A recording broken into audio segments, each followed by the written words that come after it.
You guys, welcome back to another John Talks. I'm not going to do an intro because you just want to hear what I have to say. This movie, Friday the 13th, the first movie, takes place in 1958. Here you have a nice cabin. People are just singing and having fun, and they're just being kids, and they're teenagers and they want to have sex.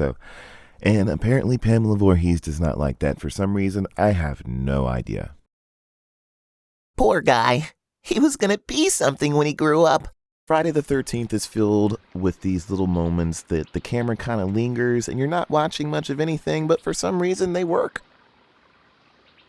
You're literally watching this girl walk around for well over a minute. Crazy Ralph is pissed. Annie doesn't give a fuck. This guy is just really fat, and he thinks Annie is completely mental. Meanwhile, Steve Christie's over here being a complete pervert. And look at this, you guys. It's my girlfriend. It's too bad she doesn't last that long. Makes me want to cry. You dig my trick shot, baby? You know, you're beautiful when you're angry, sweetheart. So the fat man let Annie out because he probably thought she was completely mental. And I like how she just goes ahead and throws all of her shit in the next person's vehicle without even checking to make sure that they're a weirdo or some kind of psycho.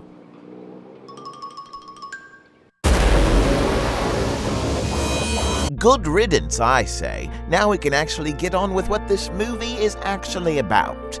Swimming in Crystal Lake. Chopping up snakes that hide under your bed. Meanwhile, Crazy Ralph is very displeased. Did you know that the secret ingredient for this movie is bacon? Oh yeah, bacon.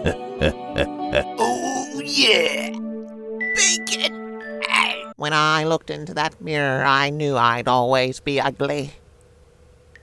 I said, Lizzie, you'll always be plain. Literally, the best part of this movie is when they sit down to play Monopoly. I mean, every time I see this scene, I just want to sit down with my friends and play Monopoly.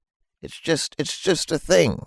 Maybe in Friday the 13th, the game, we could sit down with friends and actually play an entire game of Monopoly. Wouldn't that be nice? So this nice little lady gets a lot of camera time in this scene, way more camera time than Steve Christie, and look at this face that she makes right here at the beginning. I don't know what she was reacting to, but it was very interesting. Well, what do I owe you? Just a night on the town. Come on, I said, you know what I mean. That's okay. Come on, man, you could have at least flirted with the lady. She obviously just wants to get laid. 2 1/4, that's it. Now you've made the poor lady feel like shit. I hope you're proud of yourself.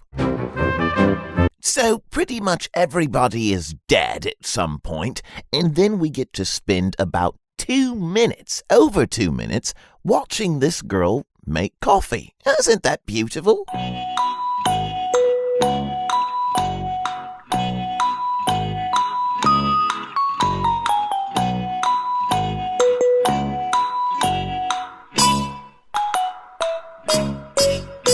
Well, I'm sorry, but I don't think I'm thirsty for coffee anymore. But there's nothing to worry about, really, because this random lady shows up to save the lone survivor girl. So, the little nice lady, she tries to tell the lone survivor girl a bedtime story. I mean, who gets that kind of treatment these days? But the lone survivor girl doesn't like the bedtime story, and they get in this huge fight. And then the lone survivor girl ends up cutting off the nice little lady's head. So mean. So violent. I can't handle this anymore. I wish somebody would read me a bedtime story. So, for obvious reasons, Jason Voorhees gets pissed because this woman did not enjoy his mother's bedtime story, so he jumps out of the water and drags her down in an attempt to revenge. Turns out, for some ridiculous reason, it was all a dream. Personally, I think she deserved it.